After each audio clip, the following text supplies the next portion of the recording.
Derek as my son, I was a better hitter. I want you guys to know that, right? Isn't that true? Is that true? He is a legend. I have verification myself. And one of the things that most of the young people here may not be aware of, when you look at this man right here, he was an outstanding baseball player. His brother was a great baseball player as well. But the two of them are literally legends in Japan and through the Pacific Rim.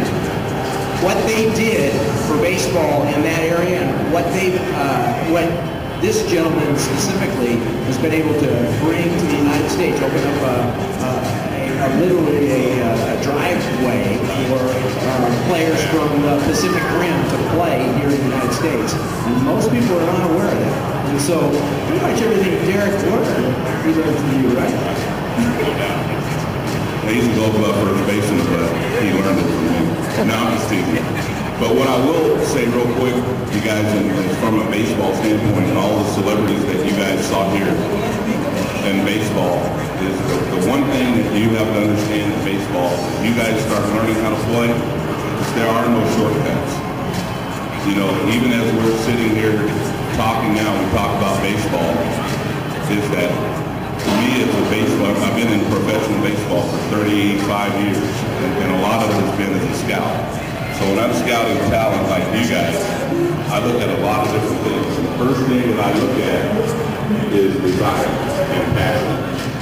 Because if you have talent, talent speaks for itself.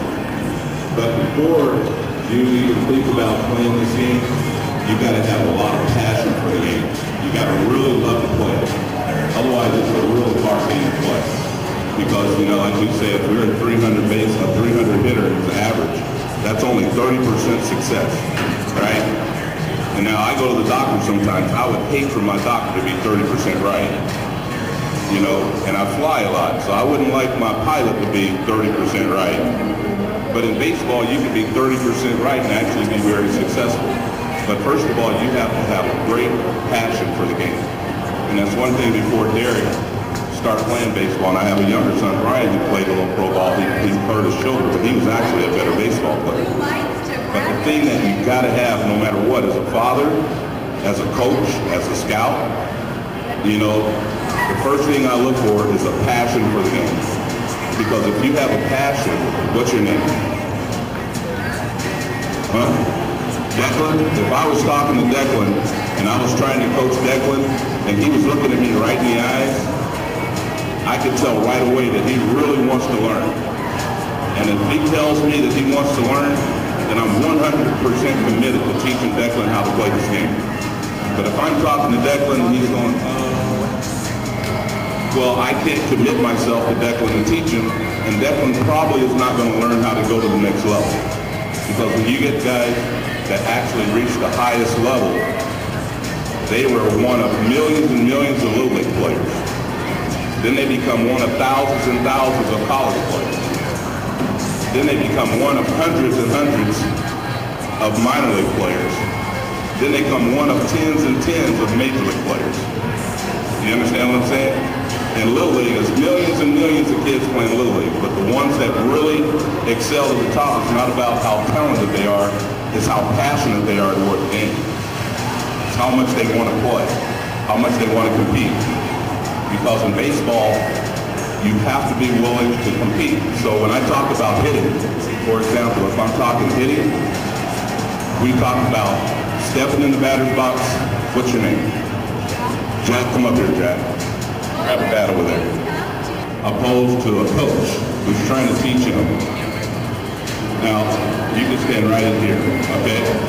Him as a hitter, I can talk about mechanics. There's a million different theories on mechanics out there.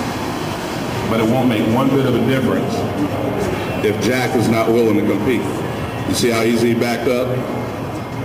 You see, now that's what we could say as a mechanic, that's a balance thing. But Jack wasn't really ready to hit.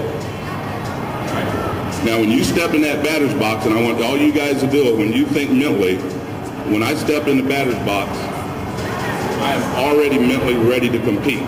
So when I step in here, and I look out at that pitcher, it doesn't matter about the mechanics of my swing right away. It's about mentally saying, hey pitcher, you are not going to beat me today. You guys understand that? That's the beauty of this whole game. Between a pitcher's going to be saying, Jack, I'm going to get you out. And what are you going to say? Yeah, right. There you go. And that's the beauty of this game. It's not about the mechanics. We could talk all day about mechanics. I could tell you about squash the bug, hike the mic, keep the shoulder in, hit the ball to right field, pivot your hips, keep your hands back, keep your head still. There's a million things that go into learning hitting, but you guys at your age, the number one thing is passion. And number two, you cannot wait to get in this batter's box to hit, because that's the beauty of the game. And now once you hit, okay, Jack, thank you. Once you hit, we figure things out. Now, if a pitcher throws you a fastball and you foul it straight back and you say, wow, I made a mistake. No, you didn't. You didn't make a mistake. If you foul the ball straight back, you're doing it right. If your head's pulling off the ball, if your foot, here's one theory when I always step, the very first step you make in hitting is going to dictate what you. Wow, that's like that. But if you guys would look at my setup, if I got a home plate right here, from a hitting standpoint, the key thing that I want to be as a hitter at home plate is, number one, I want to have plate coverage. Because now I'm competing, right, Jack? So that pitcher, he's got a certain strike zone that he's going to try to throw. Now, as a hitter, I'm going to recognize what is my strength. Me personally, I like the ball on the inner half of the plate. And I'm not going to swing at anything until I get a ball on the inner side of the plate, until I get two strikes. Okay, so now when I get to the plate, I'm visually seeing this pitcher. I'm already picturing him throwing the ball to the inner part of the plate that I can hit. See my balance? That's where I want to hit the ball. So what I'm going to do is cut the plate in half until I get two strikes. Now once I get two strikes, now I've got to worry a little bit more about that pitch. I got to worry about a little bit more about that pitch. But sometimes we're thinking, oh, he might throw a curveball. Oh, he might throw a fastball. It might be low. It might be high. It's too much to think about. The only thing that you want to concentrate on is the area that you hit the ball the best. Then the next thing you want to do is get a good swing at it. What you guys hear all the time is, I gotta get a hit, right? What's your name? How many times do you hear, I gotta get a hit, right? We don't have to get a hit. We don't have to. Hits will take care of themselves. All we have to do is get a good swing. That's it. All we have to do is get a good swing. Okay? So when you guys, in a short period of time here,